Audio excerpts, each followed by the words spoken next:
Hare Krishna. Welcome once again to our journey through Bhagavad Gita. Today, we step into chapter 8, Akshara Brahma Yoga, Attaining the Supreme. As we've seen, Bhagavad Gita is not just a dialogue, but a divine instruction manual for life itself. At the end of every chapter, we recite Iti Srimad Bhagavad Gita's Upanishatsu Brahma Vidya Nam Yoga Shastre, which means Gita is Upanishad and a Yoga Shastra. Strictly speaking, it is not one of the classic Upanishads, yet it is the essence and culmination of all Upanishads and yoga teachings. It captures their wisdom in the most practical and accessible way. And what is yoga? We've already discovered this. It's not just bending of the body, it's the process of uniting the self with the supreme. In this context, it is about harmonizing our mind, intelligence, and heart with the eternal divine reality. The Bhagavad Gita therefore becomes a step by step guide. I call it a spiritual GPS, showing us how to rise above confusion, cross the ocean of material existence, and ultimately reconnect with our true eternal home. And chapter 8 brings us one of the most profound and practical questions of life. What happens at the time of death? And how can we prepare for that final moment? This chapter will give us the most important secrets of spiritual success, the truth that can transform not just how we live, but how we leave this world. So let's begin this journey. Chapter 8, Akshara Brahma Yoga. Now we've moved deeper into chapter 8. Krishna introduces us a subject that is most of us avoid, thinking about death. Usually, if someone brings up death in casual conversation, we feel uncomfortable. Maybe even try to change the topic. Yet Krishna, being the perfect teacher, urges us to confront it directly. Why? Because only when we recognize the temporary nature of this life can we begin to seek something beyond it, the eternal. The Bhagavad Gita reminds us that every embodied soul must face four unavoidable realities. And what are those? Birth, disease, old age, and finally, death. And none of us can escape them, no matter how wealthy, powerful, or educated we are. And yet, we live as if they don't happen to us. Contemplating death isn't morbid, it's actually a sign of wisdom. Just as a traveler prepares for the next destination, we too must prepare for the inevitable journey of soul. Chapter 8, entitled Attaining the Supreme, gives us the roadmap. Krishna teaches us not only how to understand death, but more importantly, how to transcend it and attain the eternal. So, in this chapter, Krishna is not bringing fear, he's actually bringing hope. He's showing us that while death is certain, it can be the gateway to liberation if we live with awareness. And how the Krishna structured this chapter, to make it simple, let's remember acronym D.E.A.D, D-E-A-D. Quite appropriate, isn't it? Since this chapter is all about inevitability of death, the acronym itself reminds us the central theme. But don't worry, it's not gloomy at all. Krishna transforms this difficult subject into a source of confidence, clarity, and hope. D is for doubts. Arjuna, like all of us, has questions. What happens at the time of death? Where does the soul go? What should we remember in the final moments? These doubts are natural, and Krishna compassionately addresses them. E, end of life. Krishna explains what actually happens when the soul leaves the body and when our final consciousness is so crucial, and why our final consciousness is so crucial. Just like the last thought of a student before an exam often decide their performance, the last thought at the time of death decides our next destination. A, attaining the Supreme. Krishna reveals that if one remembers him at the time of death, the soul never returns to this material world, but attains eternal spiritual abode. And this is the heart of this chapter. Death doesn't have to be the end. It can be the doorway to eternity, and D is for devotion. And finally, Krishna explains the constant devotion throughout life is surest way to ensure remembrance at the final moment. In other words, the way we live determines how we die, and how we die determines where we go. So, D.E.A.D is not about despair. It's actually Krishna's way of turning death into the most meaningful moment of life. D, doubts. So how does this chapter actually begin? At the very end of chapter 7, Krishna has used some technical terms. Adi Bhuta, Adi Deva, Adi Yagna. Now Arjuna was a sincere student, and whenever he didn't understand something, he did what all good students do. He asked questions. And that's how chapter 8 starts. Arjuna doesn't remain silent and pretend to understand. He openly puts forward 8 very important questions.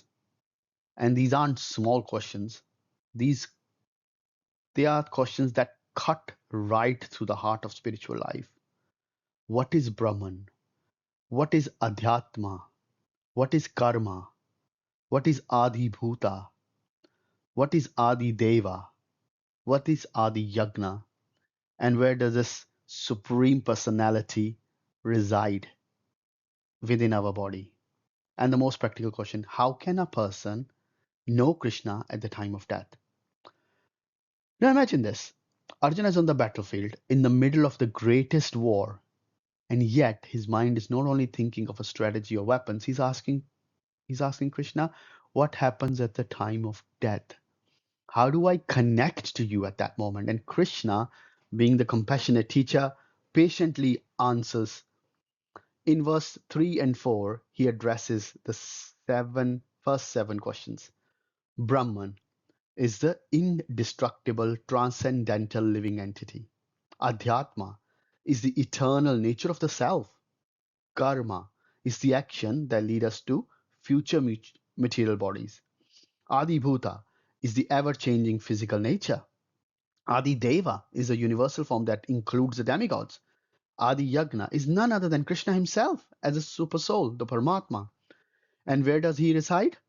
Krishna confirms, I reside in the heart of all living beings. And with this, Arjuna's first set of doubts is cleared.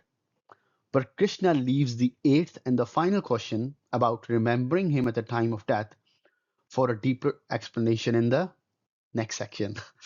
So the beauty here is Gita encourages questioning. It shows us that spiritual life is not a blind faith. It's about asking, understanding, and then applying. Arjuna's doubts are not weaknesses. They are stepping stone to higher knowledge. End of life. And that's the eighth question. Oh Krishna, how can a person remember you at the time of death? This is perhaps the most crucial question in the entire Bhagavad Gita because it connects directly to our destiny beyond this life. And Krishna begins with a very powerful assurance in shloka number 5. Antakale chamameva smaran mukta kalevaram yat prayati tamad bhavan yati nastrat sanshaya. Whoever at the time of death remember me alone, such a person will certainly come to me. There is no doubt about this. This is such a hopeful verse.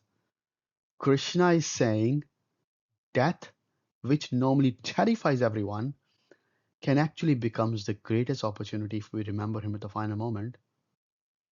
But then a natural doubt arises. What if someone remembers something else? Krishna addresses this in Shloka 6. Whatever state of being one remembers at the time of death, that state they will attain without fail. This means if one thinks of money, power, or even family, then the attachment will dictate their next birth. But if one's mind is absorbed in Krishna, then the soul returns to him. So what should we do in practical life? Should we just simply wait for a final moment to remember Krishna? No. Krishna clarifies this in Shloka 7. Therefore, Arjuna, always think of me and at the same time do your prescribed duty. This is such a balanced instruction. Krishna is not asking us to abandon our responsibilities. Krishna is saying, fulfill your duties, but keep your consciousness fixed on Him. For students, before you start any session, before you start studying, just think of Krishna and do your duty. Students' duty is to study. And in Shloka 8, Krishna explains the secret of success. One who meditates on me, the Supreme Personality of Godhead, with mind constantly engaged in me, undeviated, and practicing devotion, such a person is surely reach me. So who can actually remember Krishna at the time of death? It is the one who's been practicing Ananya Bhakti, undeviated, exclusive devotion. It is the one who has trained the mind to be absorbed in Krishna while living, so that the final moment, remembrance comes naturally. So the big takeaway is death is not the end, it is the ultimate test of what we've practiced throughout life. And if we fill our life with Krishna's remembrance, then our final thought will be naturally be of Him. And that guarantees liberation. Attaining the Supreme. In this section, Krishna teaches us what it really means to attain the Supreme destination. He begins in Shloka 9 with beautiful meditation. If someone wants to remember Krishna, what should they focus on? Krishna described himself in several divine qualities. He is Kavim. He is all-knowing seer. Puranam, the oldest, existing before time itself. He is Anushasitaram, the supreme controller. He is Anor Anyam, the smaller than the smallest. He is Sarvasya Dhataram, the maintainer of everything. He is Achintya, inconceivable, beyond material logic. He is Rupam, yet he is a person, not impersonal. He is Aditya Varnam, he is luminous like a sun. He is Tamasa Parasat, completely beyond the darkness of three modes of material nature. Meditating on these aspects help us anchor our mind in Krishna. And then in Shloka 10, Krishna explains how a yogi at the time of death fixes their life air between the eyebrows, remember him with devotion, thus attain him. Here Krishna describes two distinct paths. Through yogic practice, which is Shat Chakra Yoga, such yogis restrain their senses, live in celibacy, chant Om, and raise the life air upwards at the time of death. If they remember the Lord in this way, they can reach the higher spiritual planets. And then the second option was through pure bhakti. Verses 14 to 16. Krishna explains that one who constantly remembers him with undeviated devotion, attaining him becomes very easy. Such a great soul never returns to this world again. It is here that Krishna gave a very strong stamp to this our material world. He said it's a dukhalayam ashastram, ashasvatam. This world is temporary and full of suffering. Even if one goes to Brahma's planet, which seems like the highest post in the universe, still one must return because everything material is temporary. Krishna then makes us reflect on the vastness of time. We've covered this before as well. One day of Brahma equals 1,000 yuga cycles, each cycle being Satyug, Treta Yuga, Dwapar Yuga, and Kali Yuga. During Brahma's day, living beings are manifested, and during his night, they are unmanifest, merging back until the cycle begin again. Yet even Brahma himself is temporary because Krishna assures us that beyond this cycle of creation and destruction lies the spiritual world, which is eternal, supreme, and never annihilated, a place from which no one ever returns. And finally, Krishna makes the most beautiful point of this chapter. Who can reach this supreme destination? Not by yogic gymnastics, not by austerities, not by intellectual speculation, but only by Ananya Bhakti, pure, unalloyed devotion. So the message is clear for this section. If we want to attain eternal spiritual world, there is only one way: wholehearted devotion to Krishna.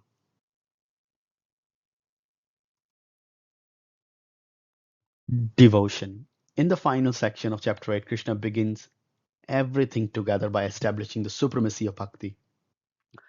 He begins by describing how yogi practice austerities and control can actually choose the time of their departure from this world.